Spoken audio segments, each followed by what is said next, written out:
चला विद्यार्थी मित्रांनो, आता आपण पाहूया पुढचा प्रश्न. सराव संच 13.1 आठवी गणितामधील त्रिकोणांची एकरूपता यामधील 13.1 मधला तिसरा प्रश्न आता आपण बघूया.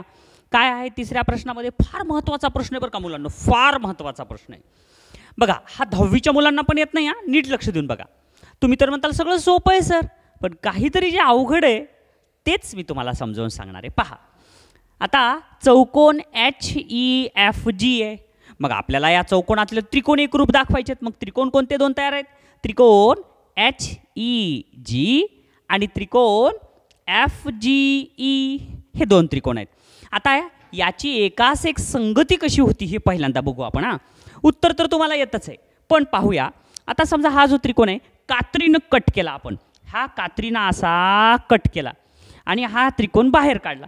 आता बाहेर काढल्यावर वरच्या त्रिकोणावर कसा ठेवावा लागेल?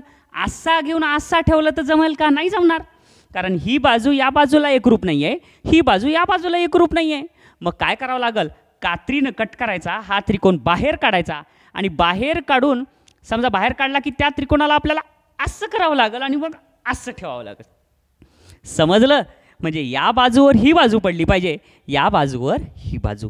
म्हणून इथं त्रिकोणाचं नाव काय उच्चार करायचं? त्रिकोण HGE आणि त्रिकोण FEG अशा पद्धतीनं. चला पाहूया आता याचं उत्तर. बघा मुलांनो, आता काय आहे तर एकास एक संगती तुम्हाला समजली ना. मग काय HGE व त्रिकोण FEG मध्ये बाजू HG आता ह्याच्यावरून सुद्धा काढता येते बरं का. आता एकदा जर तुम्हाला ही वरची ओळ जर लिहिता आली रे मुलांनो, सगळं खालचं लिहिता येते. आकृतीकडे पाहायची सुद्धा गरज नाही तुम्हाला. बघा कसं, बाजू HG म्हणजे बाजू HG म्हणजे बघा बरं नीट, हे बाजू इकडला पहिला बिंदू इकडला शेवटचा बिंदू हे पहिला आणि हा दुसरा HG हे घेतलं, लगेच एकरूप बाजू याच्यातल्या F आणि E. हे बघा, हे F आणि E समजलं. आणि तिथं पण तेच आहे बघा, बाजू HG बाजू HG आणि बाजू FE बाजू FE. इथं दोन रेषा इथं दोन रेषा, हे एकरूप आहे. समजलं? पुढं बाजू HE बाजू कुठे आहे? हे बघा, हे HE व बाजू FG व बाजू FG. ही रेष आणि ही रेष एक एक रेष. समजलं? पुढं बाजू GE. आता GE कुठं दिले बघा बरं, बघा हे G आणि E इथं दिले एकरूप बाजू. इथं सुद्धा EG लिहायचं, EG. समजलं? हे बघा बाजू GE, हे बघा बाजू GE आणि बाजू EG. तुम्ही म्हणताल सर नावं तर तेच आहेत आणि रेषाखंड तर तो एकच आहे, पण तसं का? ह्या एकास एक संगतीनुसार आहे बघा, ही एकास एक संगतीनुसार एकरूपता असते, म्हणून आपल्याला असं लिहावं लागतं. आणि मग सगळ्यात शेवटी काय? ही बाजू ही बाजू ही बाजू म्हणजे तीन बाजू एकरूप झाल्यामुळं काय? त्रिकोण HGE एकरूप त्रिकोण FEG बा कसोटीनुसार एकरूप झालेले आहेत. म्हणून एकास एक संगती सुद्धा खाली तशाच प्रमाणात लिहिली. समजलं? लक्षात आलं तुम्हाला मुलांनो? चला पाहूया यानंतरचं पुढचं गणित.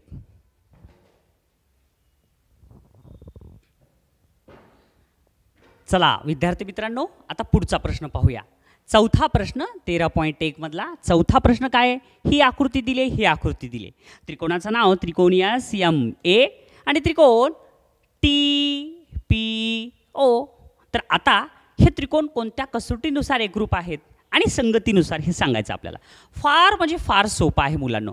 काय करायचं? आपल्याला नेहमीची पद्धत कल्पना करायची की आपण कात्रीनं हे त्रिकोण कट केलाय आणि कात्रीनं कट केल्यानंतर त्याला उचललं आपण. आता त्याला जर उचललं तर बरोबर एकरूप कोणावर एकरूप कोण, एकरूप बाजूवर एकरूप बाजू ठेवायची. म्हणजे ह्या एकरूप कोणावर हे का इथं शून्य इथं शून्य, म्हणजे ह्याच्यावर हे यायला पाहिजे. इथं कोण आहे इथं कोण आहे म्हणजे त्याच्यावर ते यायला पाहिजे. म्हणजे कसं, ह्याला कापलेलं उचललं आणि उचलून बरोबर असं करून असं ठेवलं. समजलं? म्हणजे काय तर याच्यावर कोणत्या बिंदूवर कोणता बिंदू पडेल? S वर O बिंदू पडेल, M वर P बिंदू पडेल आणि A वर T बिंदू पडेल. समजलं? चला मग आता पाहूया त्याचं उत्तर. पायऱ्या कशा लिहायच्या ते समजून घ्या. बघा विद्यार्थी मित्रांनो, आता आपण हे चौथा प्रश्नाचं उत्तर पाहूया. मग आता एकास एक संगती लक्षात आली की मग लिहायचं त्रिकोण SMA व त्रिकोण OPT मध्ये. मग पहिला काय आहे? थोडंसं विचार करा मुलांनो, हे कोणत्या कसोटीनुसार एकरूप असेल गडे? को बा को, बरोबर आहे, कोण बाजू कोण. म्हणून उत्तर लिहित असताना सुद्धा पहिल्यांदा कोणच घ्यायचा.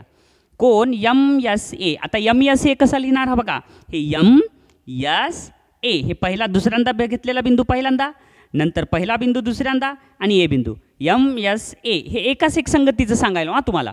हे बघा यम यस ए कुठे आहे बघा, यम यस ए. मग आता तिथून नेमकं कुठून सुरुवात करायची असा प्रश्न येते ना तुम्हाला. तर तिथं सुद्धा बघा पी ओ टी, हे बघा पी ओ टी, समजलं? म्हणजे कोणता कोण? हे पी ओ टी, समजलं? हे कसं लिहायचं आहे हे आकृतीकडे बघून पण तुम्हाला सांगायलो आणि एकाच एक संगतीनुसार कसं लिहायचं हे पण सांगतोय तुम्हाला. लक्षात आलं ना तुम्हाला मुलांनो? बरोबर हा त्रिकोण उचलून ह्याच्यावर ठेवला तर कोणांचं माप कसं सांगायचं आहे, लिहायचं आहे कसं ते पहा. नंतर काय बाजू यस यम, हे बघा ही बाजू, हे पहिले दोन बिंदू यस यम, एकरूप बाजू ओ पी. इकडले दोन पहिले बिंदू आले की इकडले दोन पहिले बिंदू, हे बघा हे यस यम आणि ओ पी. पुन्हा काय कोण यस यम ए, कोण यस यम ए, एकरूप कोण O P T. S M A आणि ओ पी टी हे एकरूप कोण आहेत. एकदा जर तुम्हाला हे लक्षात आलं ना मुलांनो, 10वी पर्यंत तुमचं पक्क होतंय बघा. आणि एकदा तुम्हाला 10वी पर्यंत जर पक्क झालं किंवा आता पक्क झालं तर 10वीला तुम्हाला भूमिती या विषयाची खूप आवड निर्माण होईल. हे नाही समजलं तर भूमिती विषयाची आवड निर्माण होणार नाही. म्हणून व्यवस्थित एकदा दोनदा तीनदा चारदा 5 वेळेस हे प्रश्न सोडवायचे तुम्हाला. पहा मग सगळ्यात शेवटी काय लिहायचं, म्हणून त्रिकोणी एस एम ए एकरूप त्रिकोण ओ पी टी को बा को कसोटीनुसार. आणि संगती काय येईल, एस एम ए एकास एक संगत ओ पी टी.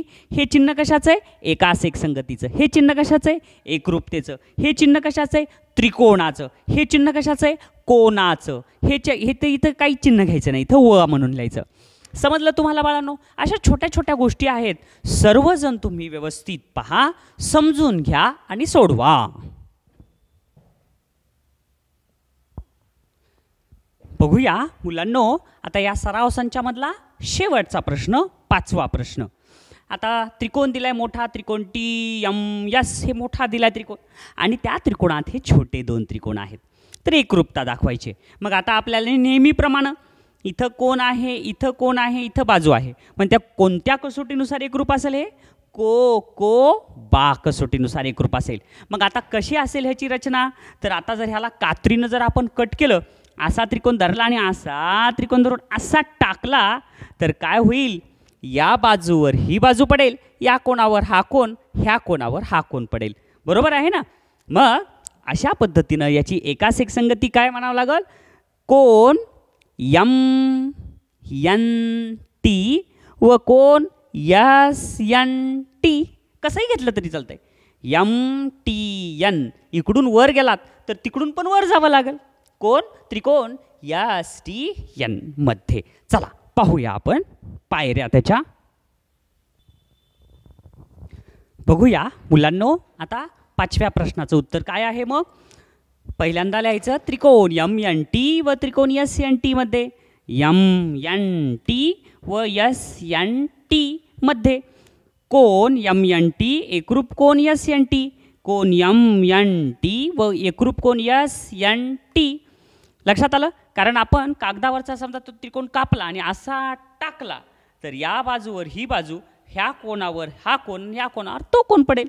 पुढचं काय, यम कोण एम टी एन, कोण एम टी एन म्हणजे हा कोण गुणिले चिन्ह, व एकरूप कोण एस टी एन, व एकरूप कोण एस टी एन हा कोण एकरूप आहे. बाजू टी एम ही बाजू टी एम, एकरूप बाजू टी एस. म्हणून त्रिकोण एम टी एन त्रिकोण M T M T N sorry M N T एकरूप त्रिकोण एस एन टी. आणि ही संगती सुद्धा हीच आहे. समजलं मुलांनो? मी तुम्हाला आणखीन एकदा तुम्हाला कळकळीनं सांगतोय, तुम्हाला जर या 8वीतून 9वीला गेल्यानंतर तुम्हाला भूमिती हा विषय जर सोपा जाऊ द्यायचा असेल तर तुम्ही सगळ्यांनी 13.1 हे सराव संच 5 वेळेस करा. यामुळं तुमचं नुसतं 13.1च पक्क होणार आहे असं नाही आहे. तर या सराव संचासोबतच हे सराव संच तर पक्क होणारच आहे, पण तुम्हाला 9वी आणि 10वीचे गणितसुद्धा तुम्हाला आवडू लागतील. आणि मुलांना लक्षात घ्या, एकदा जर तुम्हाला आवड निर्माण झाली तर मग तुम्हाला नक्कीच त्याच्यामध्ये तुमची प्रगती होते.